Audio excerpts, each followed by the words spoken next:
Alright, let's do 3.4. It says come up with a line that goes through this. So let's take a look at this.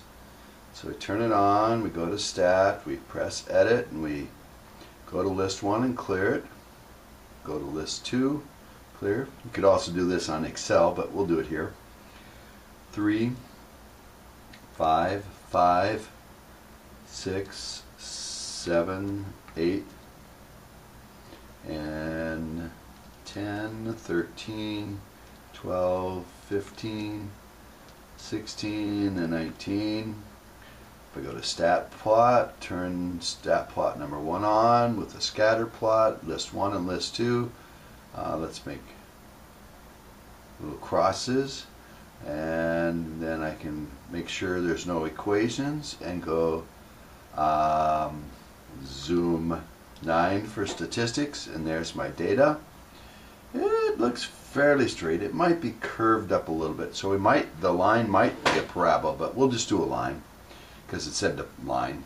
So I'm going to take it literally, and so I'm going to go Stat, calculate the linear regression. I could do median through List 1, comma, List 2, comma, let's put it in Y1,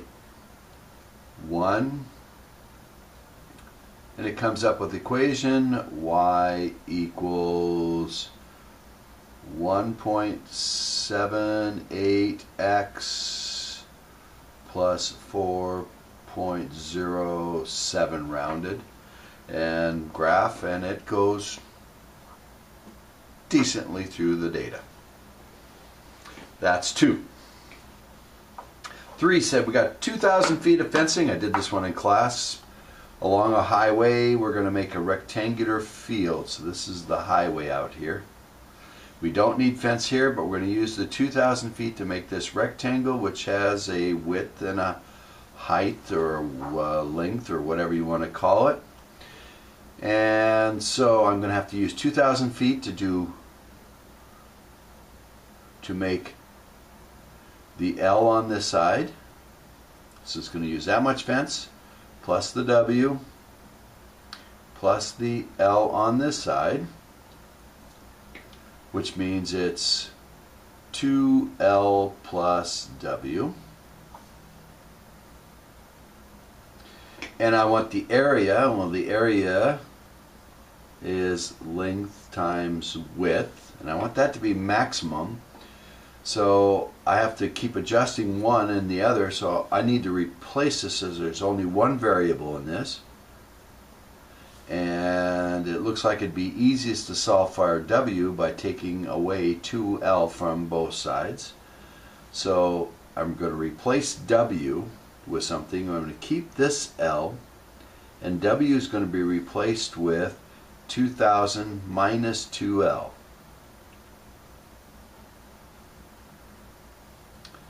And if I distribute the L, I get L 2,000 L minus 2L squared, and that's the area as a function of the length, or this one. And now to solve this, to find the maximum, I'm going to find the maximum of a parabola. This is an upside down parabola. I'm going to find it at negative b over 2a.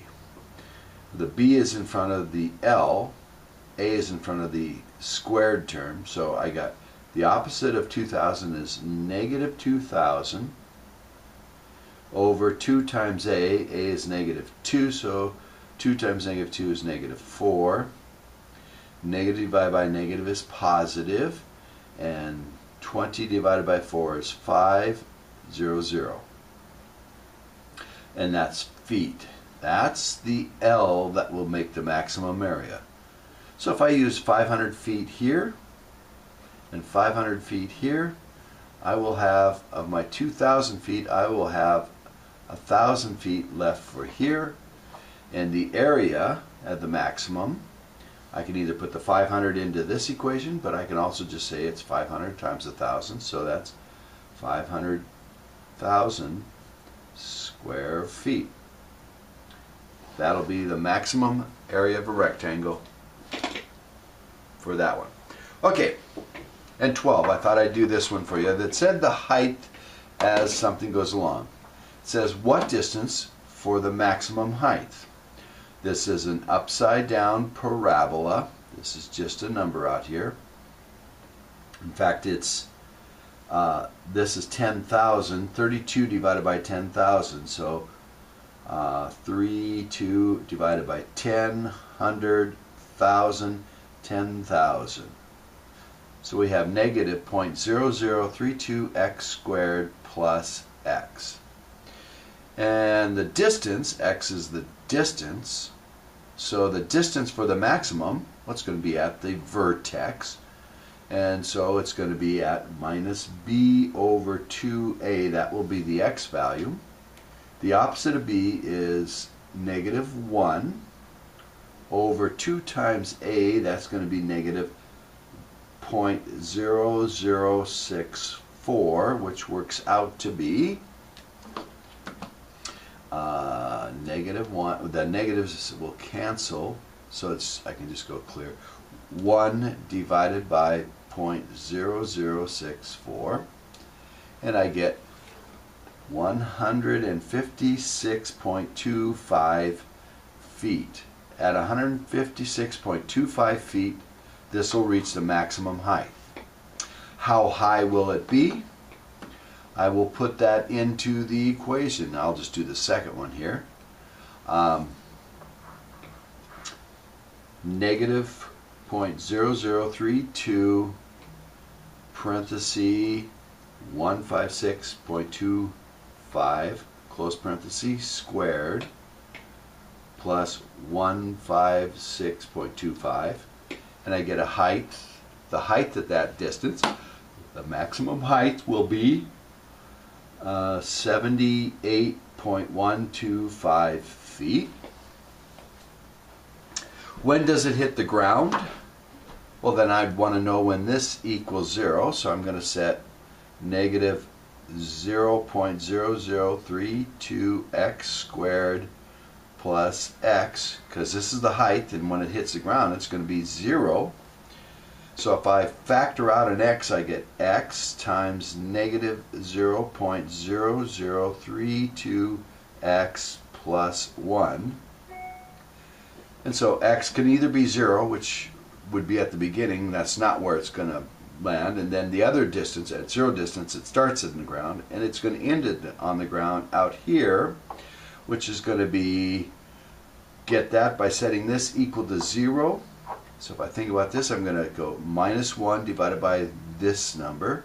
So I'm going to get x equals, a negative divided by negative is going to be positive. 1 over 0.0032 is going to be 1 divided by 0.0032 is 312.5 feet is when the x value when it hits the ground. So it'll land 312.5 feet from where it started. Almost a little bit long. Well, it would, if it was from the end line of a football field, it would land in the end zone of the other end, because a football field is 300 feet. Now it says graph it from 0 to 350. Well, that would be enough to get it. So if I go to here and clear, I can type in the equation. It's negative 0.0032 x squared plus x, and I need to turn my plot off, so I'm going to go up to the plot, press enter, and now it's off. And now I got to do the window from 0 to 350. Probably mark it every 25 feet. And the height will go from 0 to, it'll go up, I don't know. Oh, we had the maximum height of 78 feet, so I'll make it 100. That should be enough to include it, and I'll mark it every 10 feet. And there's the graph. And now it says verify that it matches. So second, calculate the maximum, and it's somewhere between 100 and 300, and well, I'll guess 200, and it says no, it's at 156.25. That matches. How high is it? 78.125. That matches. I'm feeling good. And then, when is it 50 feet high? Well, we could trace, which is what some of you might do, and come back until it's 50 and move over till it's 50. But let's just draw on here another line, y equals 50. So it's right there and right there. And I can find intersection points by using second, calculate the intersection. Is that one of the equations? Yes. Is this the other one? Yes. And my guess, oh, I think it's at about, these are every 25, so maybe at 50 feet. So I'm going to guess 50, and it's going to tell me it's 50 at 62.5. And at an x distance of 62.5, it'll be 50 high. And let's find the other one. Second, calculate 5 for the intersection. Is that the first equation? Enter, yes. Is that the second one? Yes, enter. And my guess now is 25, 50, 100, 200, maybe 300. And it says, no, it happens at x equal to 50. It's at 50. And you could have gotten those also by setting this equal to 0 minus 0.0032x squared plus x equals 50 feet high. So if I subtract 50 from both sides, I get this, and I can use the quadratic formula because that wouldn't factor very well. And so I do minus, the b is 1, so minus 1 plus or minus the square root of 1 squared plus 50 times 0.032, 50 times 0.0032, minus times the minus is plus, times the negative 4, and I get a negative 0.64, all divided by 2 times a point negative 0064. 1 minus 0.64 is 0.36. The square root of 0.36 is 0.6, not 0.06. So negative 1 plus 0.6 is going to be negative 0.4. Negative 0.4 divided by negative 0.0064 is 62.5. Now let's do the other one. So that would be negative 1 minus 0.6, so that's negative 1.6. Negative 1.6 divided by negative 0.0064, and that's 250. That's the two distances. So you could do it this way, you could do it with the calculator, gave you several ways to do it.